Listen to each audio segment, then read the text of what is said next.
ఈ ధనుస్సు రాశి వారికి కూడా గురువు అధిపతి. ఎలాగయ్యా అంటే ఇప్పుడు ధనుస్సు రాశికి కూడా అర్ధాష్టమ శని నడుస్తోంది. ఈ శని అష్టమ శని, ఈ అష్టమ శని వల్ల కూడా వాళ్ళకి కొంచెం ఇబ్బందులు ఉన్నాయి. ఫైనాన్షియల్గా ఒకవేళ రాజకీయ పరంగా ఉన్న వాళ్ళు కొంచెం ఇబ్బందులు పడుతూ ఉంటారు, సినిమా రంగంలో ఉన్న ఇబ్బందులు పడుతూ ఉంటారు. ఏ రంగంలో ఉన్నా సరే, ఏ వ్యాపారాల్లో ఉన్నా సరే కొంచెం మరీ పూర్తిగా కాదు. ధనుస్సు రాశికి బాగుంది.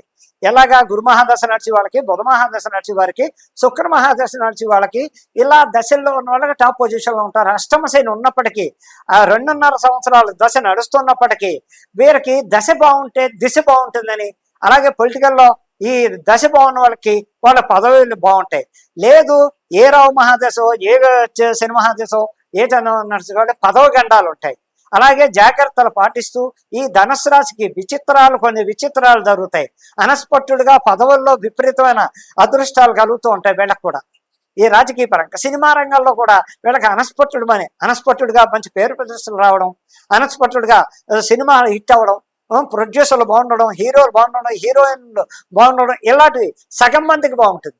సగం మందికి కొన్ని ఇబ్బందులు పడుతూ ఉంటారు. వాళ్ళకు కూడా సగమే బాగుంది, సగం బాగోలేదు. ధనుస్సు రాశికి అధిపతి గురువు. వారు మూలా నక్షత్రం ధనుస్సు రాశి. ఇలాగే ఇంకో రకంగా పూర్వాషాఢ ధనుస్సు రాశి వారికి ఇలా వీళ్ళు కొంచెం జాగ్రత్తలు. ఎంతసేపు గురు దక్షిణామూర్తి దత్తాత్రేయుడు బాబా గారిని ఆరాధిస్తూ ప్రతి గురువారం దేవాలయం దత్తాత్రేయ స్వామి దేవాలయానికి కానీ, దక్షిణామూర్తి దేవాలయానికి, సాయిబాబా గుడి దేవాలయానికి కానీ వెళ్ళి వీళ్ళు చక్కగా ప్రతి గురువారం దానాలు ధర్మాలు అన్నదానం చేస్తూ పొలిటికల్లో ఉన్న, సినిమా ఫీల్డ్లో ఉన్న ఎక్కువ గురు ఆరాధన, దక్షిణామూర్తిని ఆరాధించడం వల్ల వీళ్ళ పొజిషన్ ఇవ్వడం, వీళ్ళు మంచి పొజిషన్కి రావడం, అన్నదానాలు చేస్తూ లేని వాడికి వస్త్రదానం, అన్నదానం, విద్యాదానం, పుస్తక దానం, సరస్వతీ కటాక్షం కలగడానికి ఇలాంటి దానాలు ధర్మాలు చేసుకుంటూ ఈ ధనుస్సు రాశి వాళ్ళు ఎంతసేపు గురువు. వీళ్ళు గురువునే పట్టుకోవాలి. ఏ ధనుస్సు రాశి వాళ్ళంతా సగం వాళ్ళకి చాలా బాగుంది. గురు మహాదశ రాశి వాళ్ళందరికీ వీళ్ళు ఇంకా పొజిషన్లో రావడానికి చాలా చక్కగా ఉన్నాయి ఫలితాలు. అందుకని వీరు చేయవలసిన పనుల్లో ఎలాగయ్యా అంటే సినిమా రంగంలో పైకి వస్తారు, పొలిటికల్ రంగంలో పైకి వస్తారు. ఎలా చూసినా వీళ్ళకి ఇబ్బందులు తక్కువ ఉంటాయి, కష్టాలు తక్కువ ఉంటాయి. అష్టమ శని నడుస్తున్నప్పటికీ దైవబలం బాగుంటుంది. గురు మహాదశ, బుధ మహాదశ, శుక్ర మహాదశ ఈ దశలో వీళ్ళు టాప్ పొజిషన్లో ఉంటారు. ఎలాగైనప్పటికీ దైవం బలం. వీరు కూడా జాగ్రత్తలు పాటించాలి. లవ్ మ్యారేజ్ విషయాల్లో జాగ్రత్తలు ఉండాలి. అలాగే పొలిటికల్ వాళ్ళకి వచ్చే జాగ్రత్తలు తీసుకోవాలి. ఏది దశ బాగోని వాళ్ళ గురించి చెప్తున్నాను. ఏ శని మహాదశో, ఏ దశ నడుస్తున్న రావు మహాదశో నడుస్తున్న వాళ్ళంతా జాగ్రత్తలు తీసుకుంటూ అతి జాగ్రత్త. రావు మహాదశలో ఉన్నవారు దుర్గాదేవిని ఆరాధించండి. గురు మహాదశలో ఉన్నవాళ్ళు ఎంతసేపు గురువు దక్షిణామూర్తి దత్తాత్రేయుడు బాబాని ఆరాధించండి. దానాలు ధర్మాలు చేస్తూ ఉండండి. ఏదైనప్పటికీ అటు సగం మందికి బాగుంటుంది, సగం మందికి బాగుండదు.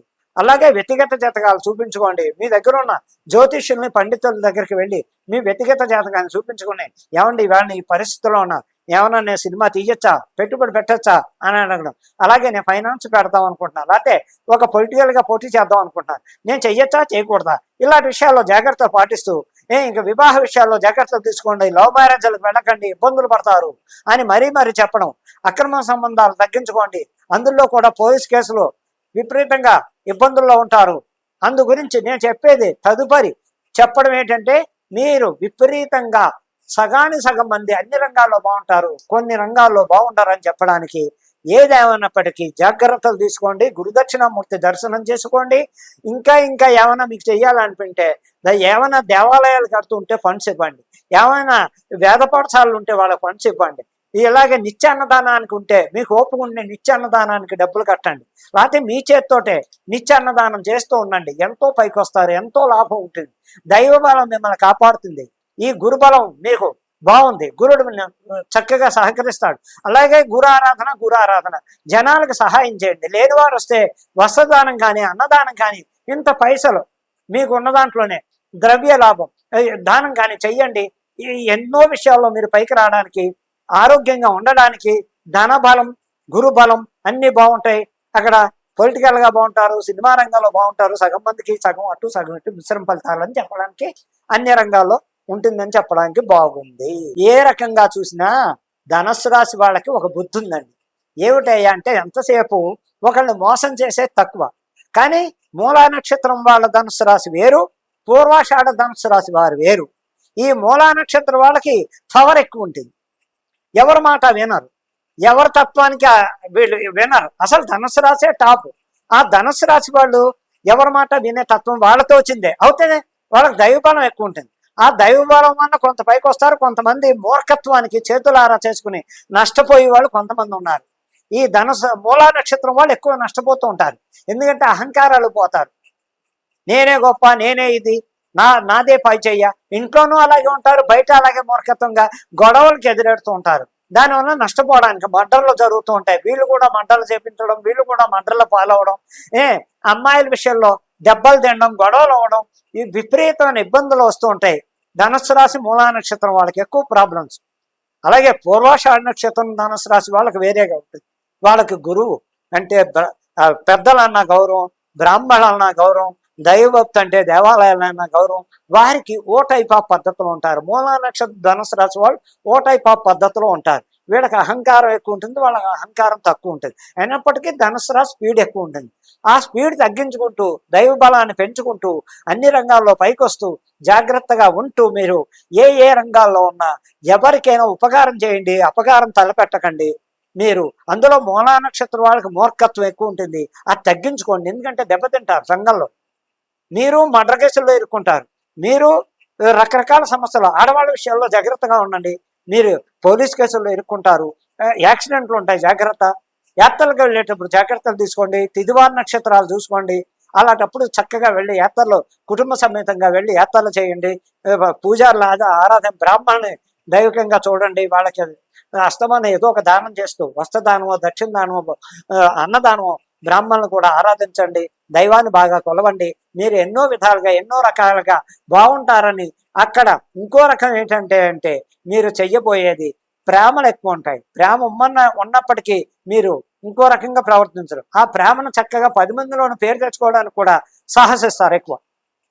సగం పూర్వాషాఢ నక్షత్రం ధనుసు రాశి వారు ఆకర్షణీయుతులుగా ఉంటారు. సగం మంది చక్కగా అవతల వ్యక్తిని ఒప్పించి చక్కటి పరిష్కారం చేసి వాళ్ళకి మంచి పరిష్కారం చేస్తారు. ఒక గొడవలు వచ్చినా, సమస్యలు వచ్చినా ఆ సంసారానికి ఇబ్బంది లేకుండా పంచాయతీల్లో కానీ వేరే విషయాల్లో కానీ వాళ్ళకి చక్కటి పరిష్కారం చేస్తూ ఉంటారు. వాళ్ళకు కూడా సగం బుద్ధి. పూర్వాషాఢ నక్షత్రం ధనుసు రాశి వేరు, మూలా నక్షత్రం ధనుసు రాశి వేరు. ఇందులో రకరకాలుగా ఉంటారు. అందుకే ఏ రకంగా చూసినా, ఏ విధంగా చూసినా, ఎన్ని రంగాల్లో చూసినా, పోలీస్ డిపార్ట్మెంట్లో చూసినా, మిలిటరీ రంగంలో చూసినా, సినీ రంగంలో చూసినా, ఏ రంగంగా అయినా మీరు బాగుండడానికి దైవ బలం, దక్షిణామూర్తి బలం అది పాటించండి. కంటిన్యూ చెయ్యండి. ఎక్కువ దాన ధర్మాలు పాటించండి. ఈ రకంగా చేసుకుంటూ ధనుసు రాశి వాళ్ళు పుష్యరాగం పెట్టాలి చూపుడు వేలకి. ఆ పుష్యరాగం పెట్టడం మూలా నక్షత్రం వాళ్ళు అయితే ధనుసు రాశి చిటికిన వేలు కేటాయి, పిల్లుగొన్న రాయటాయి. పుష్యరాగం చూపుడు వేలు పెట్టండి. పూర్వాషాఢ నక్షత్రం వాళ్ళు అయితే చూపుడు వేలు పుష్యరాగం పెట్టండి. అలా చేసుకుంటూ దైవారాధన చేసుకుని బ్రాహ్మణులను ఆరాధిస్తూ దేవాలయాలకి, అన్నదానాలకి, పూజలకి కడుతూ, అలాగే వేద పాఠశాలకు డబ్బులు కడుతూ ఇలా చేసుకుంటూ యాత్రలు చేసుకుంటూ ఉంటే కుటుంబ సమేతంగా హాయిగా ఆరోగ్యాలతో ఉంటారని చెప్పడానికి బాగుంది అని చెప్పి మరీ చెప్తున్నాను.